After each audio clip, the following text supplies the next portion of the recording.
Good morning, good afternoon, or good evening, everybody. Welcome back to my YouTube channel and to another installment in the new N-scale layout build.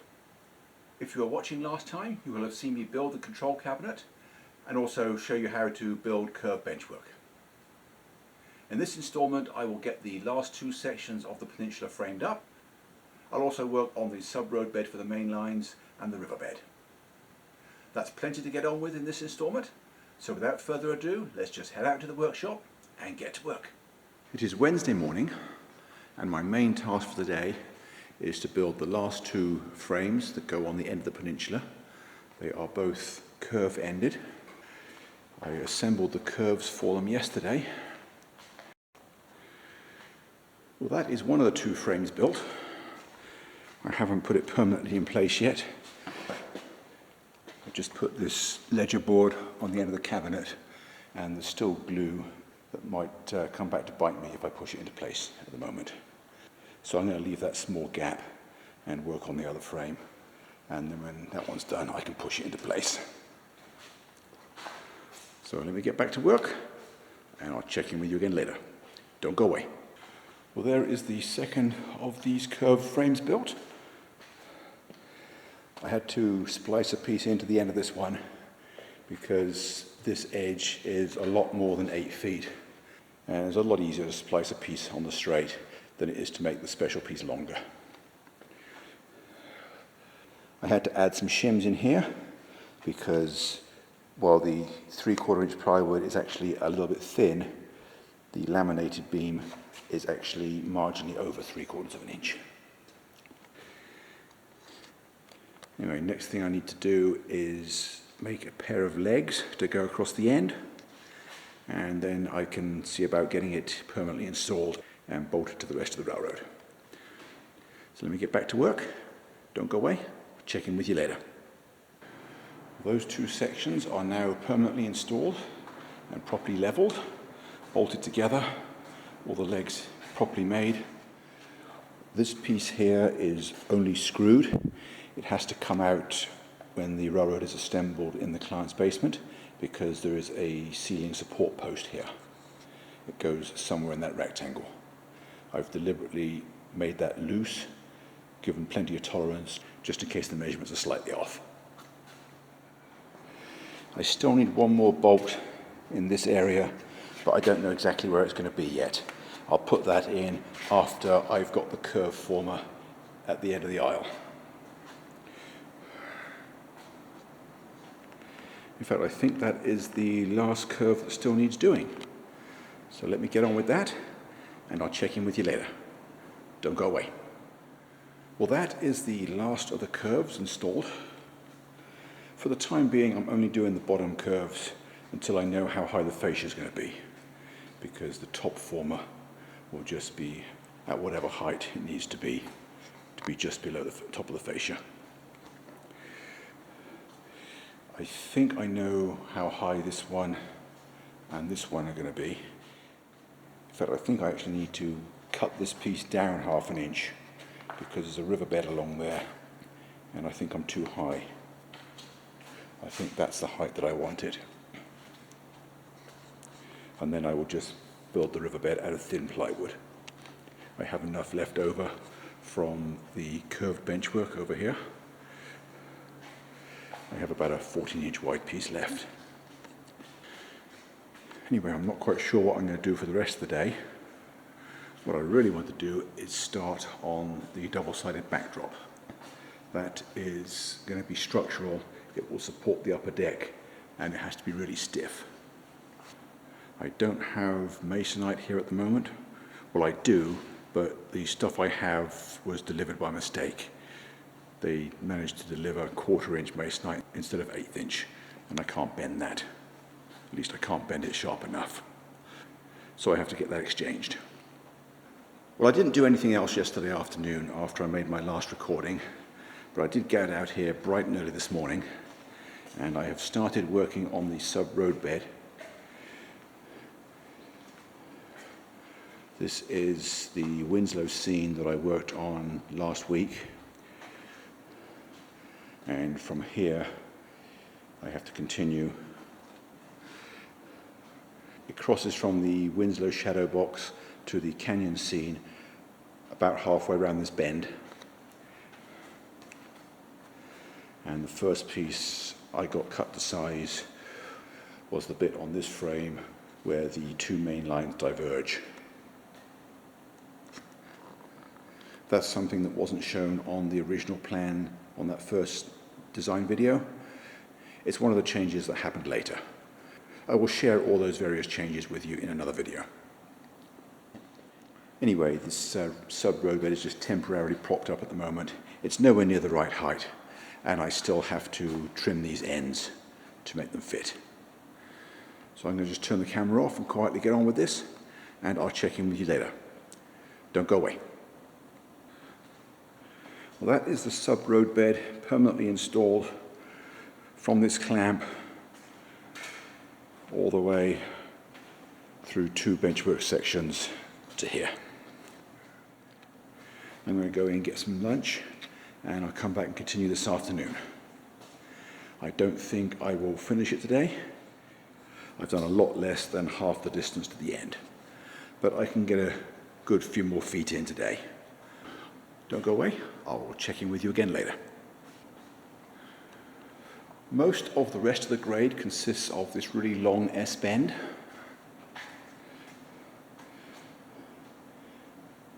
For situations like this, it's a lot easier if you try to cut it out of as fewer pieces as possible. Even though it results in more offcuts, it saves a lot of time. So I marked out both of the long curves in single pieces, and then I will splice a straight bit in between them once I've got them properly positioned. At the moment, they are in the right place horizontally. I just have to trim them to length and then get them raised up to the right grade. So let me continue, and I will be right back. Don't go away. Well, as you can see, I did get most of the way to the end of the grade.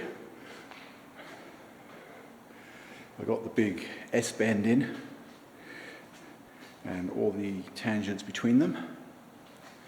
I'm still missing the second main line around the back where it's divided. And I'm also missing some risers here. Those risers can't be installed just yet. I need to get the riverbed in first, and they'll actually be cut out when the bridges go in. Tomorrow the plan is to get the riverbed in all the way along, or at least this side anyway. I'm not sure if I'm going to do that side because I haven't decided on exactly how high it's going to be yet. So I want to get the riverbed in, and then the second main line. And then I think I will put the top in here. Yes, in theory, this frame could have been at main deck height, but I wanted these two the same level because otherwise there would be a complex area in the corner. The corner would have to be dropped anyway. And also, I don't like to have too many changes in fascia height. So the fascia height through the canyon extends all the way around to the control cabinet, and then it steps up and goes around. There is one more height adjustment at this point because I needed a dropped area for the riverbed, but I elected to keep it at that height all the way around to the control cabinet rather than going back up again. This second fascia height change is necessary because there is minimal clearance over the staging yard, and I didn't want to sacrifice that extra 1.5 inches there.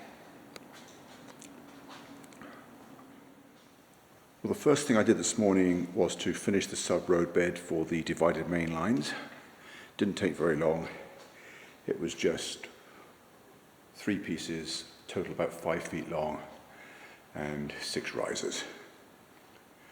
Next thing to do is to cut down the benchwork at this point to allow for the river. If you recall in the previous video I mentioned that I needed to shave this down from 3.5 to 3 inches. So with that in mind, I have already moved the screws that would have been in the way of the saw blade, and I have plotted the line. So I'm just going to get the skill saw out now and cut that, and I'll have to finish it off with the oscillating saw. But I can get most of it done with the skill saw. So let me do that, and I'll be right back. Well, the riverbed is now installed all the way from the bottom, under this bridge, under that bridge, all the way as far as the hanging bridge scene. I've also cut the two horseshoe curves, that one and that one, although I haven't raised them into position yet. I jumped ahead and did those because I had some perfect size offcuts to do them, making good use of the shape of the piece. Anyway, that is just about all of my offcuts used up. So now I'm going to have to cut into a much bigger piece to finish the river. I'm going to go and get some lunch, and I will come back out and continue afterwards. Don't go away. Well, that is the riverbed finished all the way up.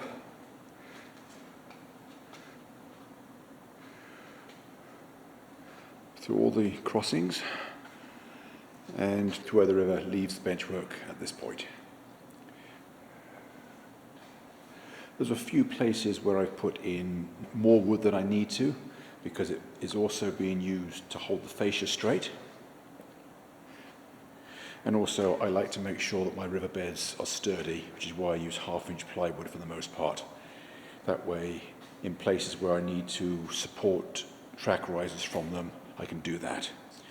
Here is one place where I need to use the riverbed to support the track.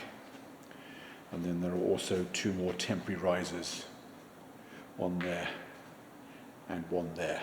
Although in both those cases, those areas of subroadbed will eventually be cut out for bridge sites. And while I was at it, I also put the second former in this corner to support the fascia. There's still a couple of places where I will need additional stiffeners when I install the fascia. For example, here there'll need to be a straight piece, and over this side. But those can just be glued directly to the masonite as I install it. Anyway, I still have a little bit of time today, and I'm going to modify this area because I got it wrong. For some reason, I thought I only needed 8 inches. It's not, I need 12 inches because the column is right here where I got this rib. So I'm going to put another framing piece in here where my hand is and then cut that out. And also, I don't think there's enough room to get the 3/4 inch framing in front of it. So I'm going to cut that out completely. I'm going to put a second piece in there. So that will be permanently attached, and then there'll just be a gap. And then once the client installs it in his room, he'll just extend the fascia across that gap. So I'm going to make those modifications quickly. Shouldn't take long, and I'll be right back. Don't go away.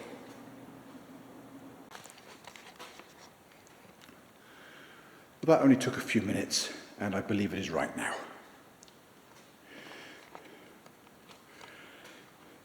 And that also brings up a good time to go in. It is about 5:40 Friday afternoon, so I guess that can be done for the week. I think it's a good place to end it. I have used up virtually all my offcuts of both thicknesses of plywood.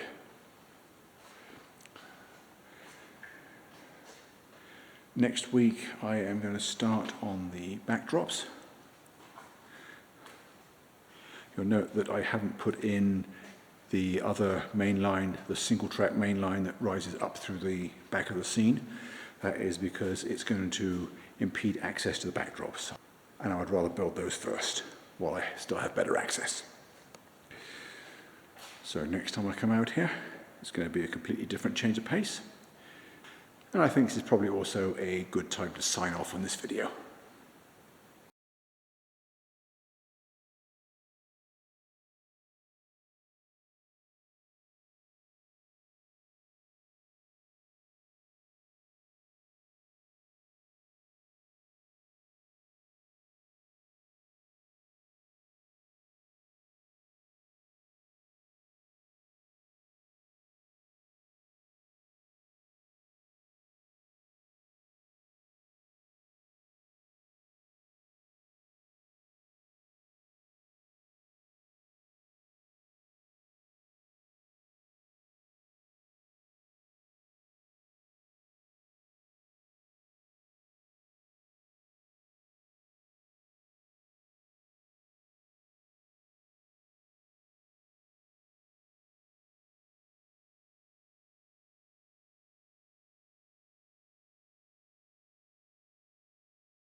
Well, that's all for this episode.